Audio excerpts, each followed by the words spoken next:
নমস্কার বন্ধুরা, দীপিকার পাকশালাতে আপনাদের সকলকে স্বাগত জানাই। আবারও চলে এসেছি নতুন একটা রেসিপির সাথে। আজকে আপনাদের সাথে শেয়ার করব উত্তরপ্রদেশের একটি স্পেশাল ডিশ, সেটি হলো রাজমা চাওয়াল। রাজমা চাওয়ালের রাজমা রেসিপিটি আজ আপনাদের সাথে শেয়ার করব। আমি আজকে যে পদ্ধতিতে আপনাদের সাথে রেসিপিটি শেয়ার করছি, আশা করি অবশ্যই আপনাদের ভালো লাগবে। তো আসুন দেখে নেওয়া যাক আমার আজকের এই রেসিপিটি। উত্তরপ্রদেশের বেশ কিছু জায়গায় রাজমা চাওয়াল বা কারি চাওয়াল খুবই প্রসিদ্ধ। তো সেই রাজমা চাওয়ালের রাজমা বানানোর জন্য আমি এখানে নিয়েছি 1 বাটি রাজমা। রাজমাগুলোকে আমি 24 ঘন্টার জন্য ভিজিয়ে রেখেছিলাম। নিয়েছি চপ করে নেওয়া পেঁয়াজ, একটা বড় সাইজের টমেটোকে আমি মিক্সিতে পেস্ট করে নিয়েছি, আর নিয়েছি আদা, রসুন আর কাঁচা লঙ্কার পেস্ট। প্রথমেই আমি রাজমাগুলোকে ভালো করে সেদ্ধ করে নেব। দেব পরিমাণ অনুযায়ী জল। সেদ্ধ করার সময় রাজমার মধ্যে দেব সামান্য একটুখানি লবণ। রাজমাটা খুব ভালো মতো সেদ্ধ হয়ে গেছে। রাজমা বানানোর জন্য প্রথমেই কড়াইয়ে দিয়েছি সর্ষের তেল। তেল ভালো মতো গরম হয়ে গেছে।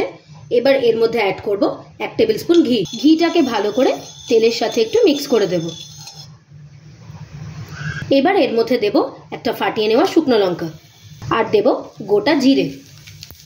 জিরে আর শুকনো লঙ্কা খুব ভালো করে তেলের সাথে মেশানো হয়ে গেছে এবং ফোড়ন থেকে একটা সুন্দর গন্ধও বেরিয়ে গেছে। এবার এর মধ্যে দেব চপ করে নেওয়া পেঁয়াজ।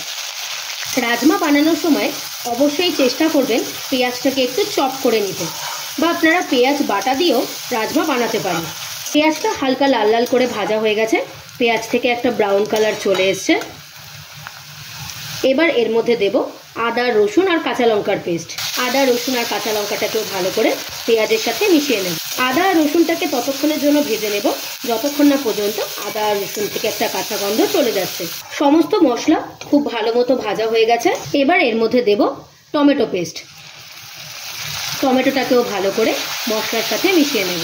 টমেটো ভালো মতো মশলার সাথে মিশিয়ে নিয়েছি।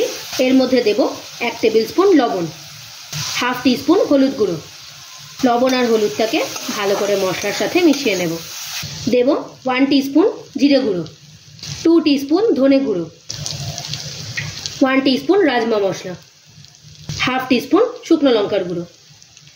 গুঁড়ো মশলার সাথে মশলাটাকে খুব ভালো মতো কষিয়ে নেব যতক্ষণ না পর্যন্ত মশলা থেকে তেল ছেড়ে আসছে। মশলা খুব ভালো মতো কষানো হয়ে গেছে এবং মশলা থেকে কিন্তু তেল ছাড়তেও শুরু করে দিয়েছে। এবার এর মধ্যে দেব রাজমা সেদ্ধ করা জলটা। জলের সাথে মশলাটাকে ভালো করে মিশিয়ে নেব। এখানে কিন্তু এক্সট্রা কোনো জল ব্যবহার করার দরকার নেই, রাজমার জলেই মশলাটাকে ভালো করে কষিয়ে নিতে হবে। মশলা কষানোর সময় অবশ্যই কিন্তু গ্যাসের ফ্লেমটাকে মিডিয়ামেই রাখবেন। মশলা খুব ভালো মতো কষানো হয়ে গেছে এবং মশলার কালারটাও খুব সুন্দরভাবে চেঞ্জ হয়ে গেছে। এবার এর মধ্যে সেদ্ধ করে রাখা রাজমাটা দিয়ে দেব। রাজমাটাকে ভালো করে মশলার সাথে মিশিয়ে নেব এবং ঝোল ফুটে আসা পর্যন্ত অপেক্ষা করব। রাজমা আমাদের খুব ভালো মতো তৈরি হয়ে গেছে। এবার এতে দেব হাফ টিস্পুন গরম মশলা, দেব হাতে ক্রাশ করে নেওয়া কাসুরি মেথি। আপনারা চাইলে কাসুরি মেথির জায়গায় ধনেপাতাও ব্যবহার করতে পারেন, তবে রাজমাতে কাসুরি মেথির ফ্লেভারটা খুব ভালো আসে। গরম মশলা আর কাসুরি মেথিটাকে আবারও ভালো করে রাজমার সাথে মিশিয়ে নেব এবং 2 মিনিটের জন্য স্ট্যান্ডিং টাইমে দিয়ে এটাকে আমরা সার্ভ করে নেব। ভাত, রুটি, পরোটার সাথে খাওয়ার জন্য রাজমা আমাদের একদম তৈরি হয়ে গিয়েছে। রেসিপিটি যদি আপনাদের ভালো লেগে থাকে অবশ্যই একটা লাইক করে দেবেন, আর আমাকে কমেন্ট করে জানাবেন রেসিপিটি আপনাদের কেমন লাগলো। আপনারাও বাড়িতে একবার এইভাবে ট্রাই করে দেখবেন।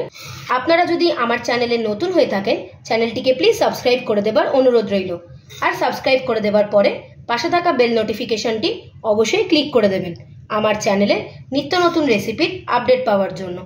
ভালো থাকবেন, সুস্থ থাকবেন। দেখা হবে আবারও একটা নতুন রেসিপির সাথে। ধন্যবাদ।